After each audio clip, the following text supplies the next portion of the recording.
কি ব্যাপার, তুমি আমার পিছে পিছে আসতেছো কেন? না ম্যাডাম, আপনি একা একা যাচ্ছেন তাই ভাবলাম আপনাকে এগিয়ে দিই। আমাকে আগায় দিতে হবে না, আমি সামনে থেকে রিক্সা নিয়ে নিব। রিক্সা নিয়ে যাবেন? ও মাই গড, তাহলে তো আরো বিপদ। কারণ আজকালকার রিক্সাওয়ালারা সুন্দরী মেয়ে দেখলে এদিক সেদিক নিয়ে যায়। আপনি যে সুন্দরের সুন্দর, রিক্সাওয়ালা যদি আপনাকে তুলে নিয়ে যায়, ম্যাডাম এটা কখনোই হতে দেওয়া যাবে না। আমিও আপনার সাথে রিক্সায় যাব, চলেন। আমি রিক্সায় যাব না, রিক্সাওয়ালা যেহেতু আমাকে তুলে নিয়ে চলে যাবে, আমি হেঁটে যাব। হয়েছে? উফ ম্যাডাম, জাদু ম্যাডাম, জাদু। মানে আপনি এত সুন্দর করে কথা কিভাবে বলেন ম্যাডাম?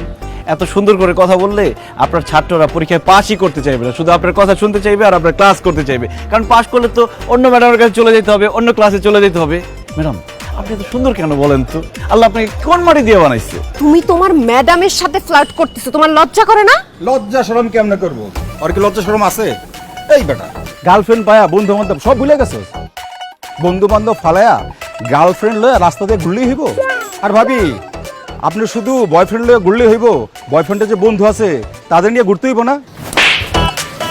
কি ব্যাপার ভাবি, আপনি আমার থাপ্পড় মারুন কেন? বেয়াদব তুমি একটা। তুমি জানো আমি কে? আমি ওর গার্লফ্রেন্ড না, আমি ওর টিচার।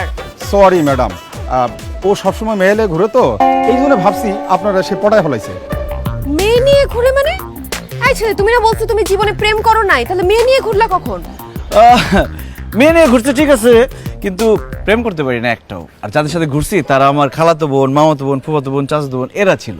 মিথ্যা কথা বলার জায়গা পাও না, তাই না? ম্যাডামের সাথে মিথ্যা কথা বলো। এইবার বুঝছি আমি তুমি প্রতি বছর কেন ফেল করো।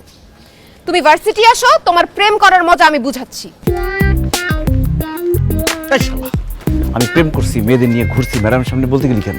আরে ভয়ের ছোট মুখ ফুসকে বাইরে গেছে। আচ্ছা যাই হোক, ম্যাডামের নাম্বারটা দে তো। ম্যাডামের ফোন নাম্বার দিয়ে তুই কি করবি? বিশ্বাস কর বন্ধু, তোর ম্যাডামরা আমার খুব পছন্দ হয়েছে। তোর ম্যাডামের সাথে যদি তুই প্রেম করতে না পারস, তাহলে আমি প্রেম করব। দে নাম্বারটা দে। ওরে হারামির বাচ্চা, তুই আমার ম্যাডামের সাথে প্রেম করবি? আমি আমার ম্যাডামের উপর ক্রাশ খেয়ে পেট ফুলায় বসে রয়েছি, তাহলে আমার কি হবে? তোর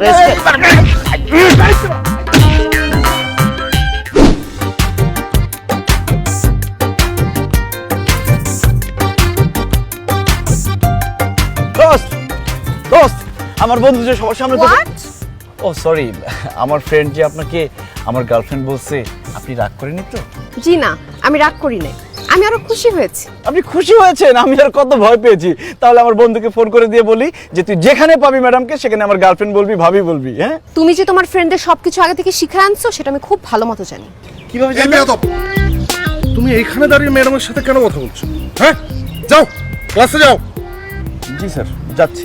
কিন্তু যাওয়ার আগে একটা কথা বলে যাই। ম্যাডাম, স্যার কিন্তু বিবাহিত, তার 2টা বাচ্চা আছে, জমজ। ইডিয়েট, আমি যে বিবাহিত, আমার যে 2টা বাচ্চা আছে, সেটা ম্যাডামকে কেন বলার দরকার? হ্যাঁ, ম্যাডামকে আগে থেকে বলে রাখলাম যাতে আপনি ম্যাডামের সাথে অবিবাহিত বলে টাঙ্কি না মারতে পারেন। কত বড় সাহস! আমি সুজানা ম্যাডামের সাথে টাঙ্কি মারবো, এটা তোমার মাথায় আসলো কিভাবে? মাথায় আসার কি আছে? আপনি তো কয়েকদিন আগে ইংলিশ ম্যাডামের সাথে অবিবাহিত বলে টাঙ্কি মারছেন, তারপর সবার কাছে ধরা খাইছেন, একটা নাজেহাল অবস্থায় পড়ছেন, ভুলে গেছেন? ইয়েট, আমি ইংলিশ ম্যাডাম মিস রোকেয়ার সাথে ফান করেছিলাম, ওটা টাঙ্কি ছিল না। আর আমি কোথায় টাঙ্কি মারছি না মারছি সেটা নিয়ে তোমার বেশ খেয়াল আছে, কিন্তু তোমার পড়াশোনার ব্যাপারে তো তোমার কোনো খেয়াল নেই। 10টা বছর এই ক্যাম্পাসে পড়ে আছো, আর কতটা বছর যে থাকবা সে ব্যাপারে আল্লাহই জানে। আর শোনো, একটা কথা বলি, আমাদের সবাইকে তুমি আল্লাহর ওয়াস্তে একটু মাফ করো। হ্যাঁ, একটু পড়াশোনা করে কোনো মতে পরীক্ষায় পাশ করে ক্যাম্পাস থেকে বেরিয়ে যাও। যাও। এখন কোথায় যাবো? এখন কি পরীক্ষা? আরে বাবা, এখন ক্লাসে যাবা। ও, তাহলে কিন্তু আমার বন্ধু কিন্তু ভাবি বলবে। আপনি জান প্লিজ। আসসালামু আলাইকুম।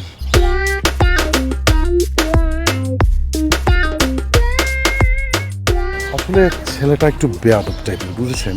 ও একটা মিথ্যাবাদী, সবসময় মিথ্যা কথা। It's okay sir. আচ্ছা ম্যাডাম, আপনি কি বাংলা সিনেমার ওই গানটা শুনেছেন? কোন গান? ওই যে পড়ে না চোখের পলক, কি তোমার রূপের ঝলক। জি স্যার, শুনেছি।